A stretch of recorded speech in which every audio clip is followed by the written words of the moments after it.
Today we bring the heat with the Fosi Audio V3 Mono. This is quite different from the V3 Stereo that I have reviewed in the past because those are two monoblocks. They are actually sold as a piece because you can purchase 1, 2, 3, 4, 5, as many as you need. And before you get riled up, because of course more than 2 doesn't really make any sense, you really have to take into account the home cinema setups. That is a usage scenario that most people don't have. Most people don't have a home cinema because it is pricey, but it really improves the movie watching experience.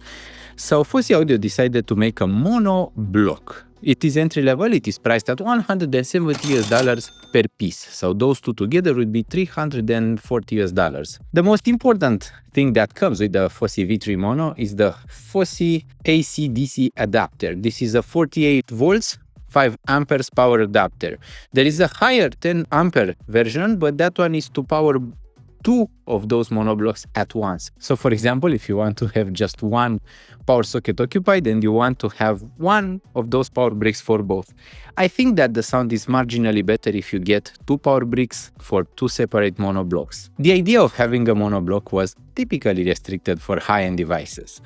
There is the advantage of having the best possible channel separation, imaging and stereo sound, but at the same time it comes at the price of having 2 devices. Of course, having 2 devices means that neither of them can't have volume. So what they have at the front is a selector between the XLR and the RCA input. As you can hear, they click quite satisfyingly. And we also have a 3-way selector for turning them off, auto and on. The auto settings makes the V3 Mono turn off after 10 minutes if no signal is received. This seems to be correlated to the volume of the signal. For example, if you play silence, it will still turn off. It's about the volume, not about the information itself. Like for example with a duck. I was able to trick some ducks into playing silence, then they have a horrible background noise. Here we have the Heartfield R1. I have mentioned this in the written review quite a lot, but this one has a ton of background noise if the music is very quiet or if the music is silent. For example, if you set the volume to 0 but still continue outputting signal, you'll hear a lot of background noise and it sounds so the R1 is questionable thing actually, because usually I cannot recommend something with this much background noise at quiet volumes. Most people don't listen at those volumes, but the intro and the outro of a song will have that type of sound. At the back, the V3 Mono has an RCA or an XLR input. That's all. You have just 2 inputs. For the RCA input, you can set the gain between 31 decibels and 25 decibels. I have left it at 25 and I recommend doing so. Usually a source that outputs RCA will output a sound that is loud enough.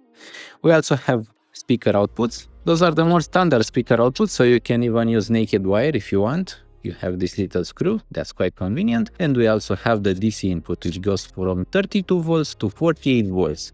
The voltage is more important. The amperage helps you if you want to drive multiple monoblocks, while the voltage helps you if you want to drive the same monoblock with a higher power and with more driving force. So this is how the setup would look. You would have 2 of them, and I don't recommend stacking them on top of each other, so keep them separate. This is because each one of them grows incredibly hot during usage. They have a heatsink which is connected to the main chassis of the unit, but it still grows hot. Don't keep them on top of each other, you risk frying them. Although on their website I saw that they were supposed to have a hole on the bottom, I don't see it in the physical unit. As you can see, the physical unit doesn't have a hole. It does have lateral holes, but no bottom hole, so air is just not drawn in. Interesting. When I checked the product page, I saw that it should have a hole on the bottom from where cold air would be pushed into the unit and then it should disperse on the laterals. But that cannot happen with this unit. I have left them on auto. It's quite convenient, but there is only one, let's say, offside chance. It clicks, and it clicks so loud. It's like click, click whenever it turns on and off.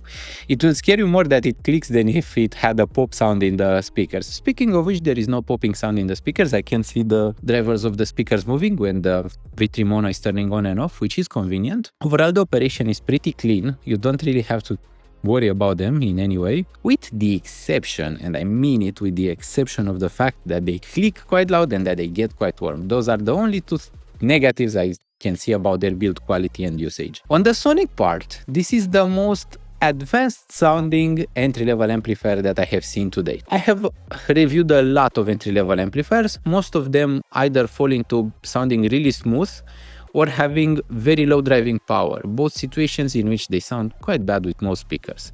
So for example, we have the Erillic A50 Plus, which doesn't have enough driving power and will distort quite easily. You can listen to it only quietly. We also have the AIMA A70, which sounds incredibly smooth despite having a ton of driving power.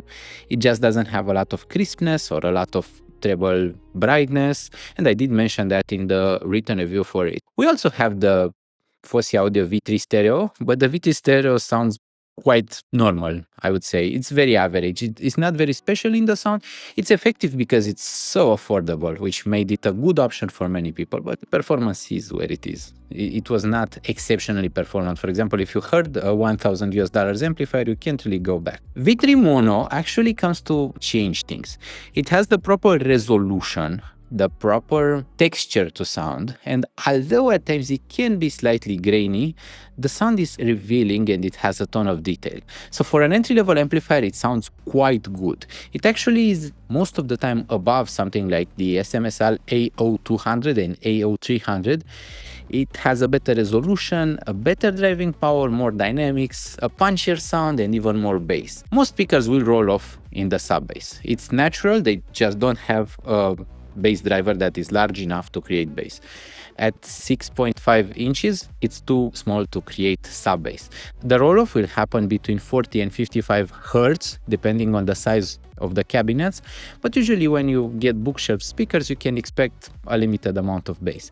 I did connect the V3 Mono, the pair of V3 Mono, to the Pylon Audio Diamond 30 Mark II, and this is where surprises began to happen, because it can actually put punch into floor standing speakers. It's plenty powerful. The sound is dynamic, it's engaging, and it doesn't have any kind of dynamic compression. This is what I'm trying to say. Most entry-level speaker amplifiers tend to compress the dynamics, which will bring the quieter parts more in your face, will pull on the louder parts, and will create a mix of sound that it's livable with, but will sound like a radio. That is the effect that dynamic compression tends to have. Fosi Audio V3 Mono doesn't do any of that. It's dynamically uncompressed. It shows you the entire song with quieter, louder parts. It shows you a wide and deep soundstage. It's very rounded. Although it's not surprisingly deep, it is very rounded. The advantage of using two monoblocks is that you can get a really good degree of stereo separation. Since those two are independent, if the DAC has a good channel separation, you will hear that in the amplifier too. And what this gives you is a better layering, better information retrieval, and better revealing ability for this setup. While it's not that obvious that this is a limiting factor in most stereo systems, I feel like when you use a standard amplifier, if it's not designed well, and especially in the entry level, they are not designed that well, you'll get a lot of crossfeed, which feeds a bit of the other channel into the main channel. So the channels are a bit interfeed. This, for some people, can create the sensation of soundstage, while for other people, sounds like they are lacking definition, detail, and clarity. V3 Mono avoids all of those issues by creating two separate devices, two separate amplifiers. The only thing that connects them is the DAC, and if the DAC is balanced and has XLR outputs, the sound will be excellent. The only disadvantage, of course, is that on the RCA input, it sounds like the same sound you would get with most amplifiers. So there you don't have the advantage of better channel separation, because most DACs don't have balanced RCA, and balanced RCA is not a thing, you know? So to get the full advantage, you have to use the RCA input. So for getting full balance, you have to use the XLR input. At the end of the day, there is no question. This is the best sounding solution in the entry-level range. Is it the best looking solution? There are solutions that can look a bit more crisp, because having two of those, especially if you can't stack them, you have to have a lateral wide setup. It is not the prettiest looking solution, but when you get the sound you get from them, you just can't ask for more. They sound excellent. They are almost in line with Burson Funk, and Burson Funk is about $600, so double the price, but you get a very similar performance from the V3 Mono version. As far as I'm concerned, if you are looking for an amplifier solution, if you are in the entry-level range, And especially if you have a home cinema with passive speakers, you will love the Fosi Audio V3 Mono. It's an excellent solution. It can turn off by itself. You don't have to worry about the power bills increasing too much. And it's just nice to use. It's super satisfying. The loud clicks when the unit turns on and off will come from the unit and not from your speakers. There is no risk of burning your drivers. At the end of the day, it's a fully recommended product, and I fully recommend you to subscribe to Audiophile Heaven, to follow our channel for more content. Also, if you have a dime to spare, we would appreciate every donation. I thank you so much for watching, and I hope we'll see each other really soon. Bye!